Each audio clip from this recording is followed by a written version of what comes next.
Well, thank you for joining the Grim and Bloody Theater. Happy to have you on. Tonight we have special guest Dave Reda and Dani Sciacca. Dave had the wildly popular As Good as Dead, which is hitting the major horror film festivals as we speak. You need to see this short ASAP. We are lucky to have him on again. Thank you for coming on, Dave, spending your Thursday night with us. How you been? Always good. Always good. Good to be back. I love you guys. I mean, you guys are one of my favorite podcasts and one of my favorite podcasts to get to do. So the pleasure is ours for sure. I thought you'd have your own booth at the Chinese Theater. You were there so long. You had like 2 or 3 festivals. Scream Fest, I know, was one. You had a couple of festivals there. And with films as well. Yeah, honestly, playing at the Chinese Theater is such a bucket list thing for a director.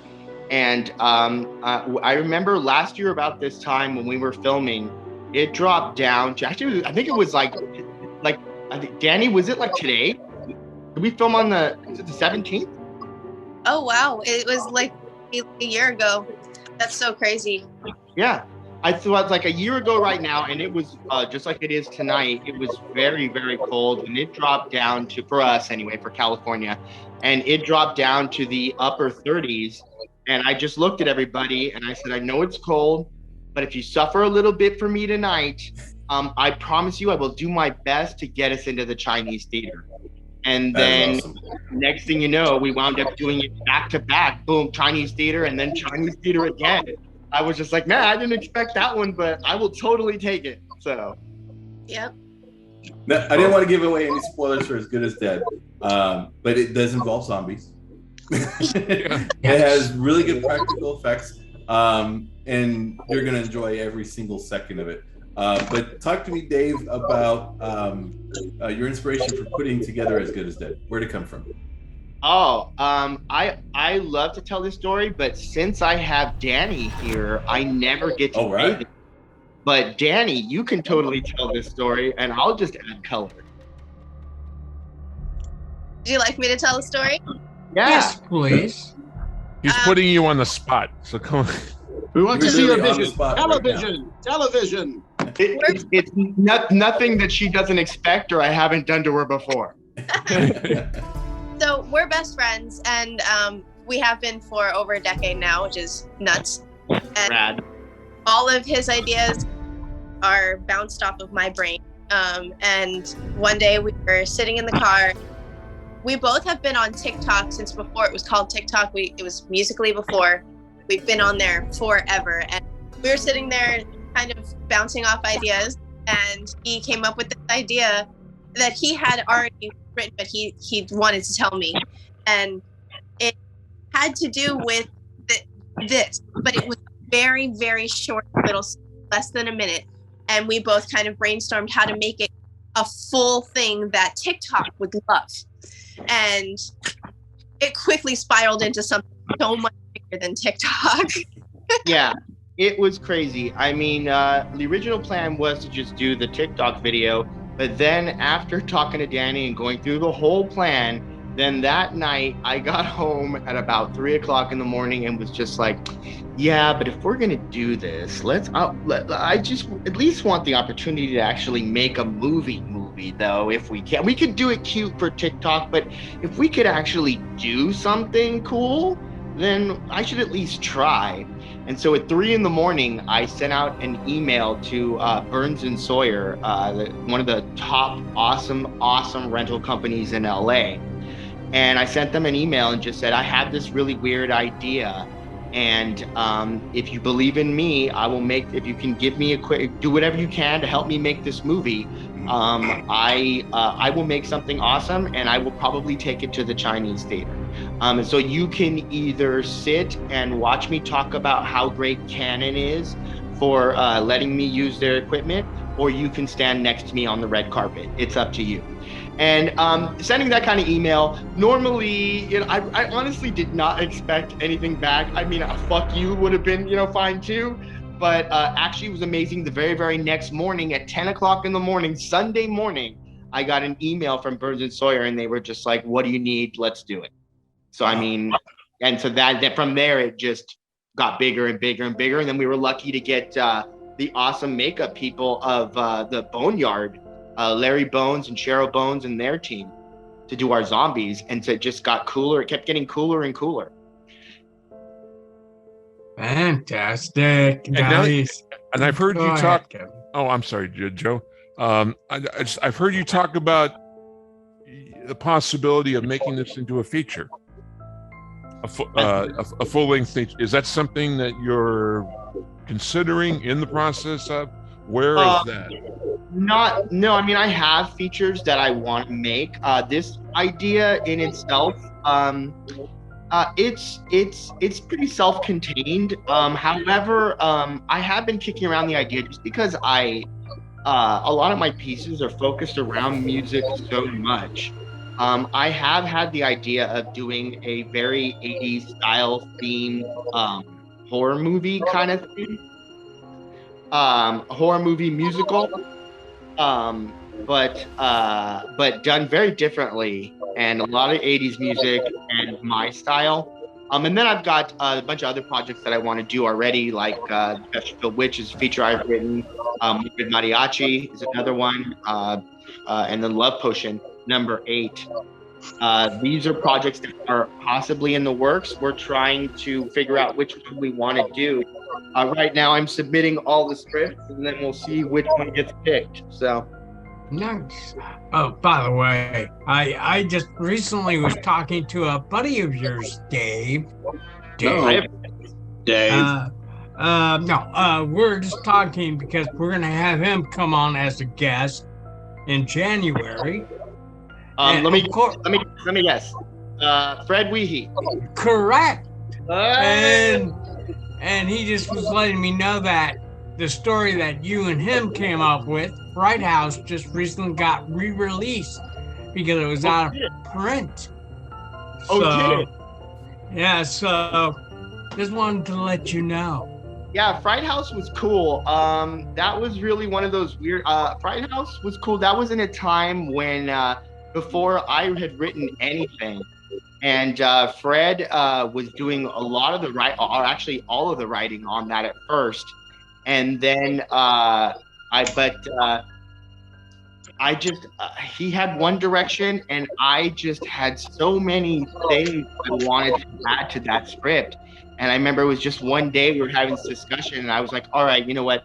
This script needs to go this way and this way and this way and this way and this way. And then it was actually doing that and affecting Fright House that made me go, you know what? What if I wrote something completely on my own, and I wonder what would happen? And the first thing I did was Horror of Our Love. And you see what, and that's what happened. Yeah, there's the monster. Right there. Oh, I think I'm in love. Oh, yeah. Should be, Oh, Kevin. my gosh. Oh, my gosh. But that, but you mentioned Love Potion number 8. I love Love Potion number 9. The song? Yes. Yeah, we'll see the entire film is based very, very strongly about the song, but it's Love Potion number 8. So, I mean, Love Potion 9 does that. Love Potion number 8 was not ready. And that's why she went to 9, because 8 wasn't ready, and my lead character in Love Potion number 8 gets a hold of Love Potion number 8. Horrible things ensue. Yes. That's love for you. That's love and potions for you. I'm just imagining this. Now I have to see it.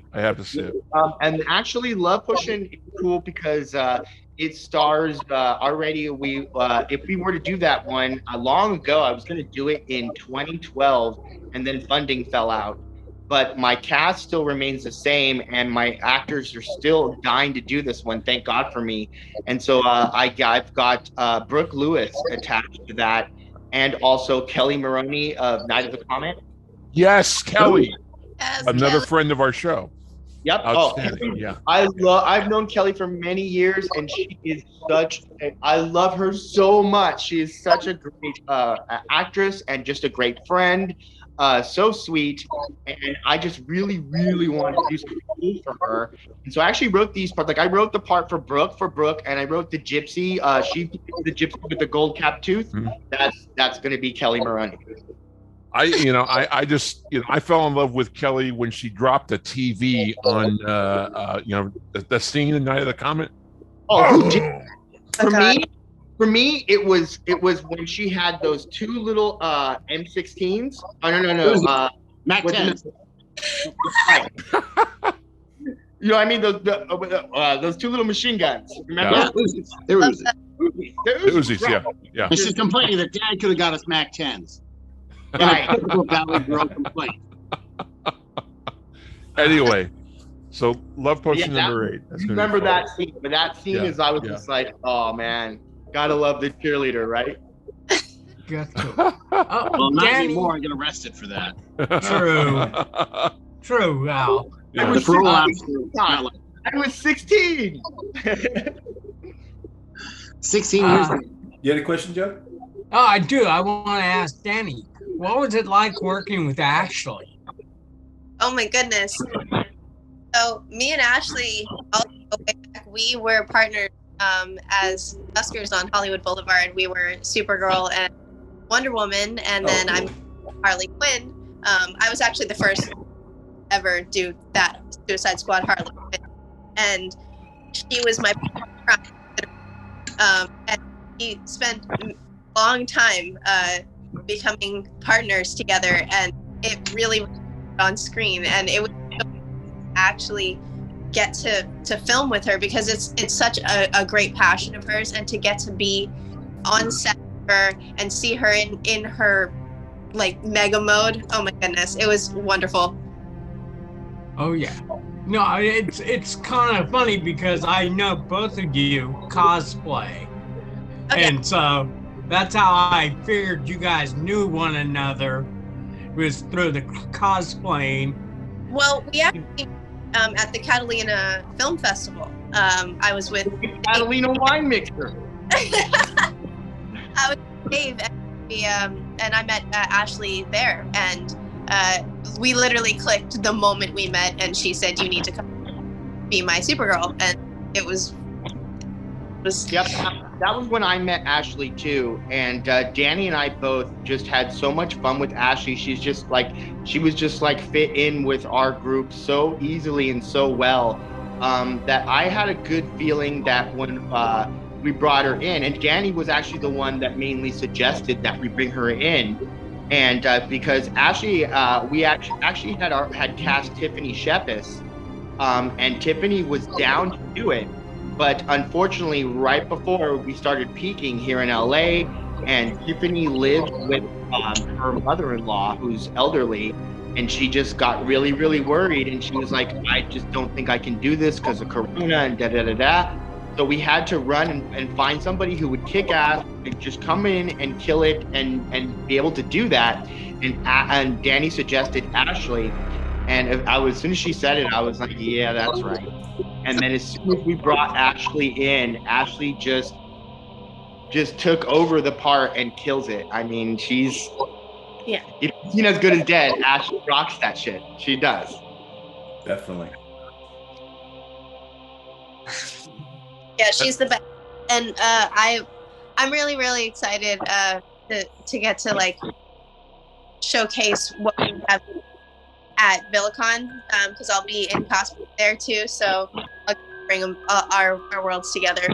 I'm picturing you as a Harley Quinn, and I'm saying, fuck Margot Robbie. Come on, That's what Dani would say. You don't talk out loud. Yeah, I don't need Margot Robbie's people coming after me. I don't. I take it back. It's all joke. But I can see you as Harley Quinn, kind of that playful, a little bit childlike, but dangerous. I got my jokers there too. Yeah, there you go. Well, I wanted to ask how, and Dave, I'll ask you this: how difficult was it, or was it easy filming on that one set?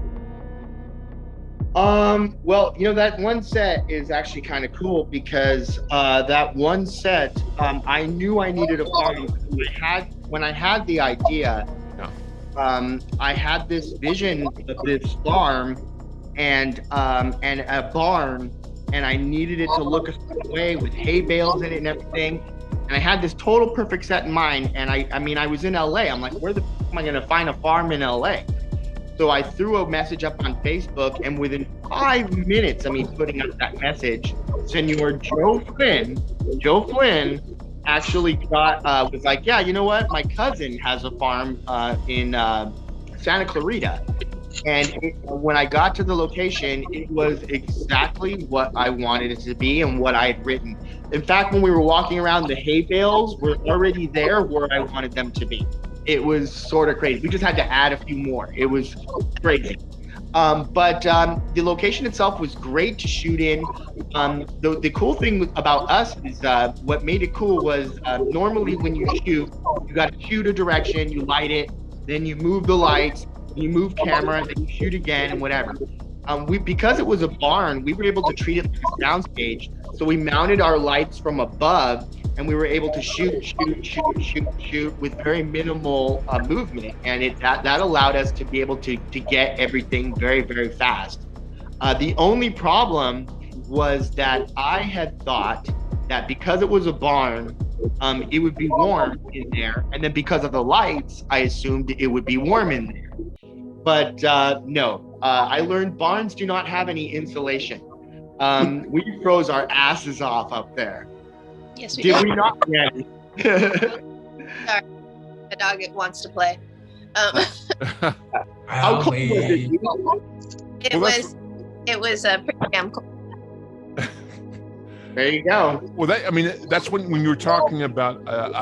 That's exactly what I was wondering when you talked about mounting your cameras, because I know when you're from reading about other filmmakers and their difficulties sometimes in enclosed spaces. It's about finding angles to shoot from, and you managed to achieve that, to overcome that by elevating your cameras basically, and it opens it up a little bit anyway. And plus, because we had so much open space, we could do so much. Yeah. There's a couple of shots that I stuck my camera up on a ladder, and we were shooting down like on Ashley, mixing with zombies and stuff like that. We were able to shoot down. I mean, we had every angle open because our lights were above us. We could pretty much, we were free to move around. And it made it just, in terms of going from scene to scene. Normally, this is the first time I have ever made a movie in order. Normally you shoot what you can this way, and then you shoot what you can this way, and then you shoot what you can this way. Because we had lights above, I just went, fuck it. And we just went from beginning to end. And so everybody knew where we were within the story all the way, because we were just going straight through linearly. We were kind of blessed that way. You are lucky when you get to do that. Having worked on a few films myself, and normally that's why you have to have the board there, because everything is so chopped up, even on a short film.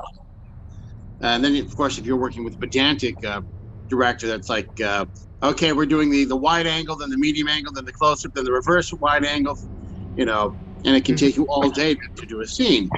So it must be wonderful. Shame the floor wasn't flat enough. You could have brought in a dolly and just rolled through the whole thing. We did have a dolly.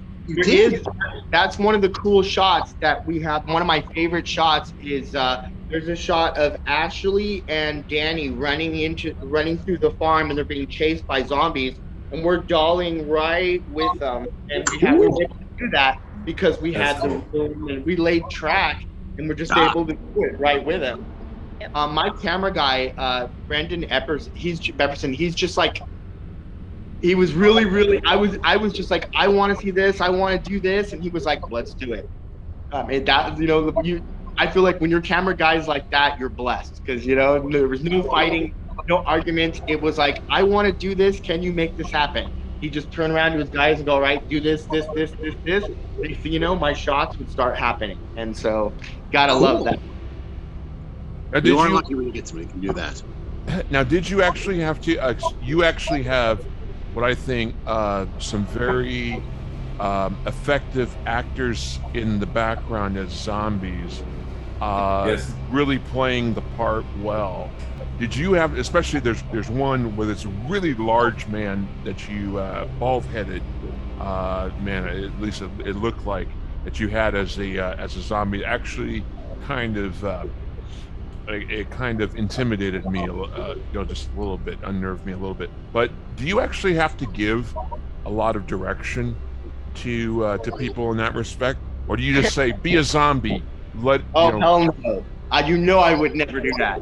I actually, there's actually never before had anybody taped it, but one of my actors on this set was behind me and actually taped it, and I have it on. I have the tape of it. I actually do a zombie school for my zombies. I teach them how I want them to move, how I want them to walk. And I have a whole style, and that's why all my zombies move, I feel, the right way. And they all have that, everybody does it their own unique way, but it's still they're all doing it within my structure, which makes it look like, they're all like one zombie, you know what I mean? Sure. It's not like, and some people like the fast-moving zombies. I prefer a slow-moving zombie just because as an actor, a slow-moving, creaky zombie is so much more fun to play. As a director, it's so much more fun to watch and move them around. So, yeah. Right. I took them to zombie school, basically. Can I add in that I believe that the zombie that you were referring to was Mr. Pete Hollywood, so. Yes. I was gonna get to that too. Yes. Yeah. There's only one bald zombie, and that's Peter Hollywood, which is awesome because Pete is actually in my previous film as a zombie. The movie I did, Rotting Love, or this one, Pete's a zombie. That was the first time he was a zombie. So I brought him back to be a zombie in this one, and he did such a good job. I'm like, I'm gonna feature you in a way, and so that's why I have Dani and Ashley run right at him, and. He gives us a nice little jump scare. That kind of freaked me out. I had to turn away for a second on that one, and I don't normally do that with it. Awesome shit, good shit. And you know what? And I'm gonna tell you, right now, I'm telling this for you, Pete. I already know you're loving hearing it. Dave, I had a question for you, Dave, if you will. Sure. Some filmmakers that I've spoken to, when they have an idea, they want to expand out the runtime, so it becomes, like the traditional short film, like somewhere between 6 to 12 minutes, and they want to put as much as they can, and that's great. But going through the festival, I've been exposed to so many short films where the shorter it is, the more enjoyable I seem to get out of it. Especially with your runtime of 5 minutes. There's just so much in there in that 5 minutes. I find it more enjoyable than something that extends, the 15 minutes.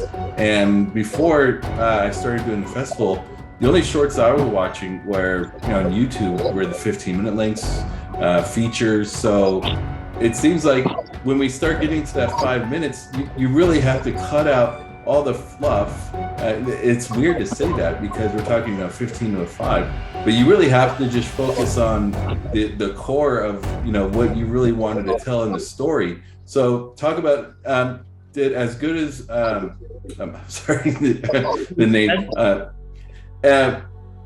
Was it always 5 minutes long for you? Was there more that you wanted to put in? And when you're filming, I'm sure there's some temptation to kind of, expand on a little bit, especially when you have everyone there, you have all the production crew there. You're like, that'd be kind of cool if I can get, this shot here or this shot here, or if you guys, went this way. Were you tempted to go that way, or you had a runtime, I want to stick with it because this is the core of it? Well, luckily the main idea was, everybody knew the main core of the idea. And so I had to work within the realms of that idea. So within certain moments, there were moments like when the zombies are doing things. How do I say it without blowing it? I didn't want to blow it either. That song, like The I zombies was are so focused on that song's plus, I forgot the title first. As good as dead. As good as dead. As Right, good as dead. right. When the zombies are doing their having their cool moments, I shot a lot more than I needed, and then just pulled the very, very best of it, and had to fit it within the parameters of the actual music that was going. So the music kept me sort of chained to each with every song. The music, it keeps me within a certain parameters, you know, I guess I could say. I can't go too far, and but there was a lot more that I have that I wanted to use.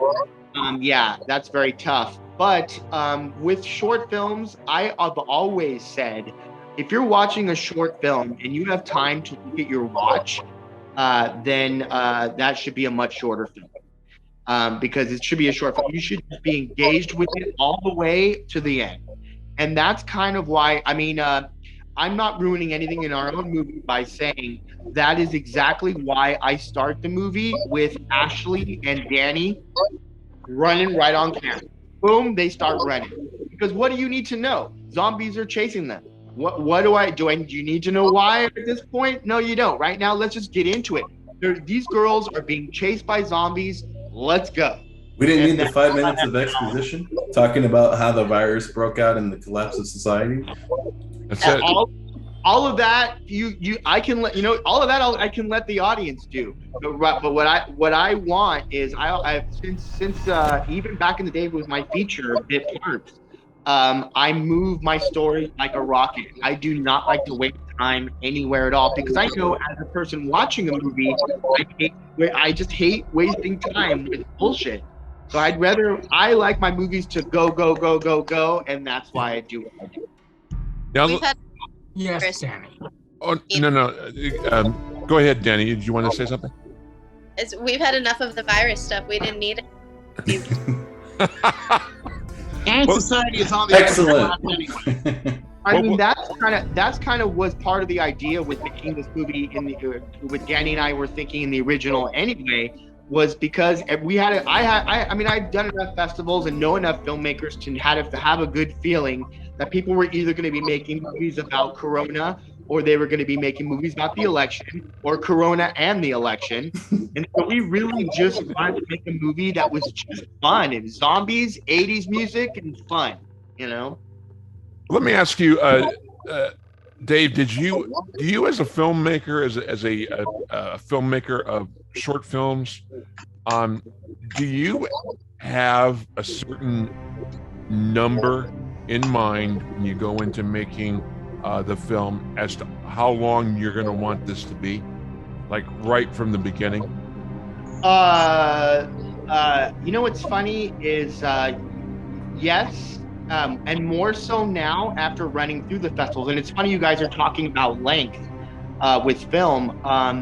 What I noticed running my film through the festivals this year, in 2010, when I would run films through the festival, I always try to keep my films around 5 minutes, because I know as a festival, it's really, really easy to have 5 minutes.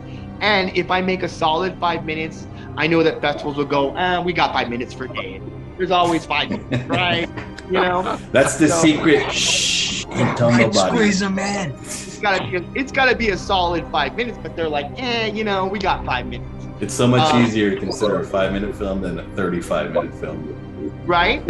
But as I've been going through this in 2010, the films were like, they were longer and just wasted a lot of time. And so I felt like my films, really, that's why I was able to win and just able to grab the audiences a lot more back then. At running through the festivals now in 2021 and 2022, what I see is the films are still 10 to 15 minutes long, but everybody's production values are amazing. Everybody's effects are amazing, and everybody's doing so much more. I feel that it's actually harder now for festivals to reward my little, no matter how good my little 5-minute film is, it's hard to reward that film when these films are doing 3 times as much. So actually with the next project, I'm hoping to do a feature next, but if I do a short film next, it's probably going to be about 10 minutes long, or maybe even 15. But you know me, but I do a lot with 5 minutes, so I'm gonna be doing a lot with that. You know what I mean? Wow. Yeah. That'll be something to see. Is your feature gonna have like a star like Harrison Ford or something like that coming up, Dave? We're gonna see him as a zombie. Isn't he one now? Yeah. Oh, After one too many plane crashes, yeah, he's. so what you're talking about right there. Ooh. Oh. Odd fact. I right now am living in the apartment that Harrison Ford lived in the 70s. No Is shit. that right? Is that right? I swear to God, he lived in this apartment. I want to put a thing on, like you remember in Shawshank, Red was here. I totally want to put Harrison Ford one and a Zombie Dave one. That somebody else comes in here years from now. Yeah, That is crazy. my dumbass would put Red was here. Yes. Grr. And Danny, did you realize that Dave has this connection to Harrison Ford? Who knew? Who knew? Yeah, bro. I've even brought up, like, I don't really talk about Harrison Ford. Oh yeah, I know, but my apartment manager was like the other day, or actually a couple weeks ago, was like, "Do you realize this?" And I'm like, "Holy shit, no, I didn't realize that. That's freaking awesome." It's new news to you.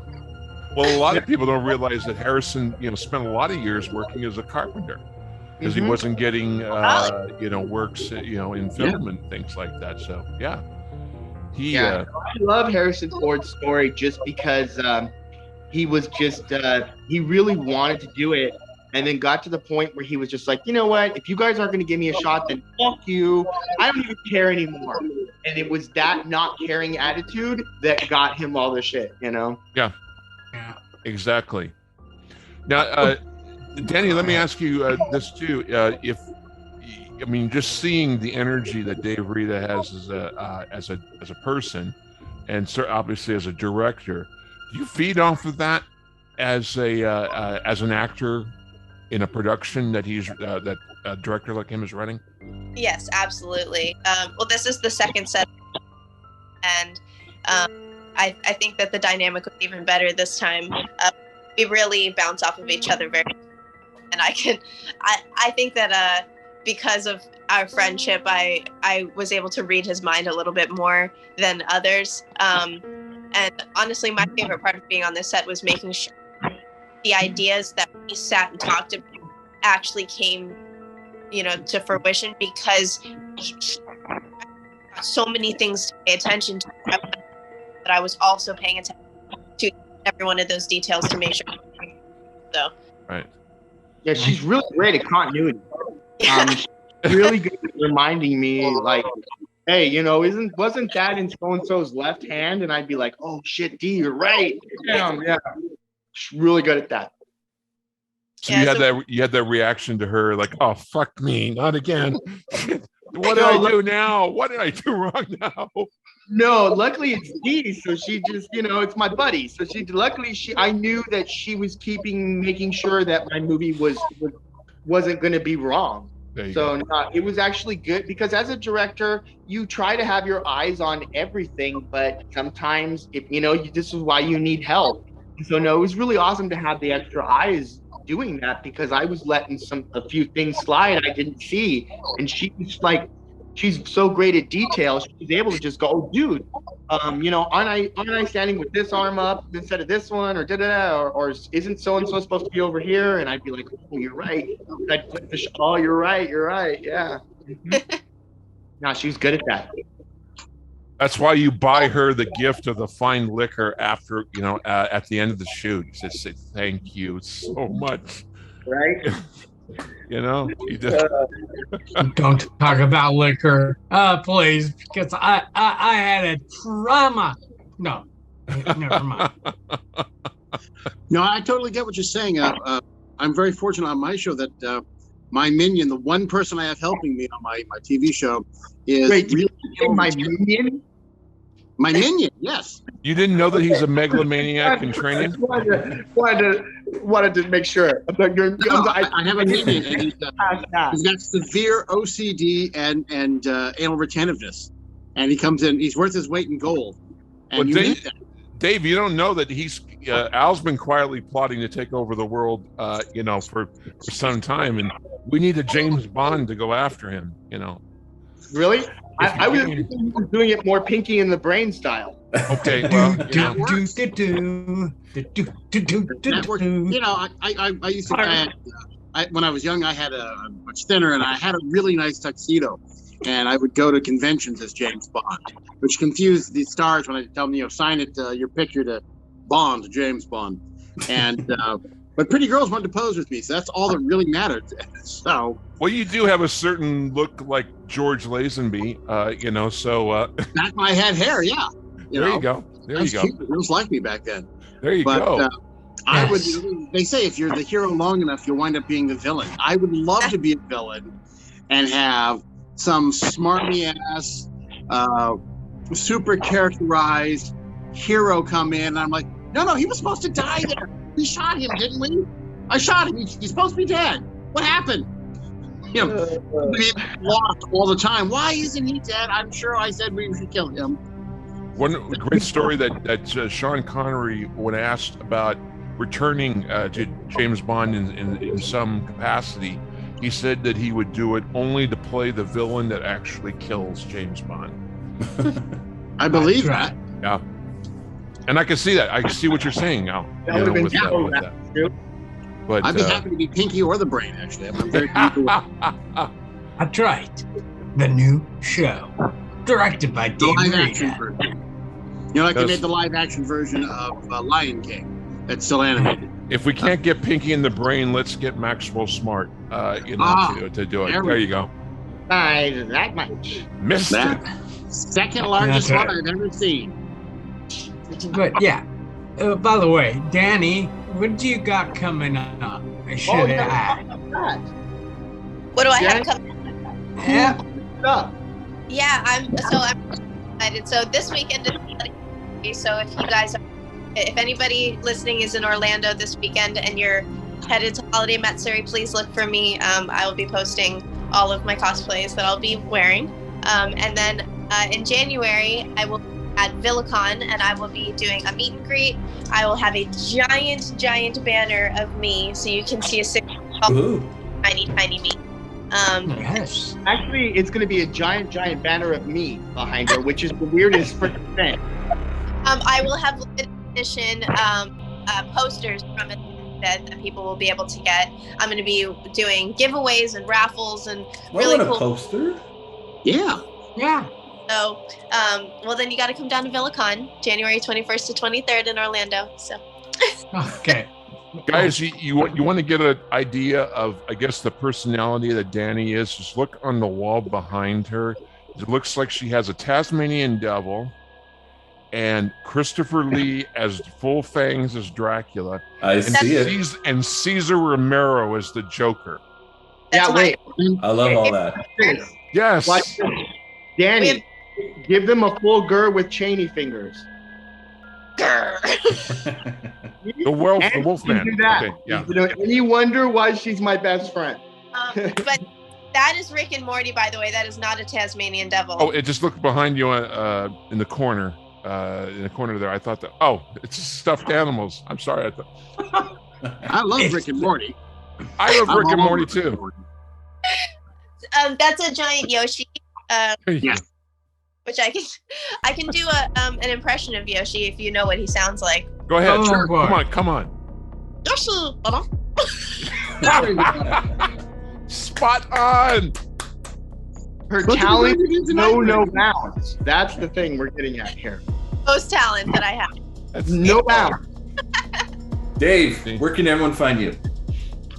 You can find me, Facebook, Dave Reda, Elf Twin Films, Instagram, Elf Twin Films, YouTube, and probably any at your local graveyard munching on a brain. There you go. And every major horror film festival, of course. Hopefully. And Dani, what about you? Where people can find you? You can find me on a lot of places. Instagram, DB Sciacca, Twitter, the Dani Sciacca. TikTok, I'm Nintendo Blink. I know that's a crazy name, but it's a very fun page if you want to go check that out. I love that, Nintendo Blink. On the infamous website, OnlyFans. So if you guys want to check out my OnlyFans, there's lots and lots of fun stuff on there. So there's lots of fun stuff on OnlyFans. Oh, yeah. Hey, man. This is our first OnlyFans. I've been on there since 2015, so there's a lot of me on there.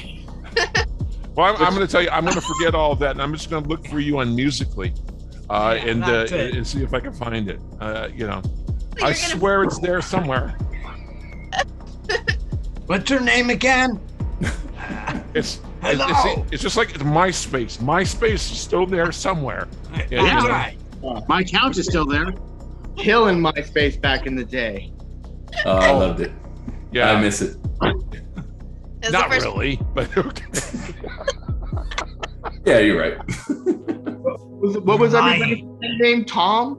Was that? Oh. Hi, I'm Tom. Well, we were friends with Tom. We were all friends with Tom. Now, like, Tom went from having all these friends to like no friends at all. Yeah, but he has money, so he doesn't care. I wanted to yell at Tom. It's like, how much money did you put in my wallet? You ain't no damn friend of mine, you know? I like him, Zuckerberg. Yeah, there you go. When I first joined MySpace, I didn't know what I was doing. And it said that my friend was Tom. And I went, who's this Tom guy? And deleted him. And then I felt so embarrassed because then my girlfriend at the time was like, that's Tom. That's the guy everybody's friends with Tom. You have to be friends with Tom. It's like the guy that started it. And so I was like such a dork. I had to send him a friend's request. He was probably like, what an idiot.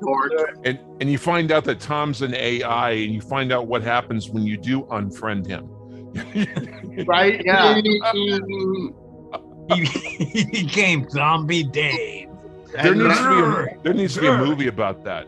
When you unfriend Tom from MySpace, the horror that's unleashed comes in the suck.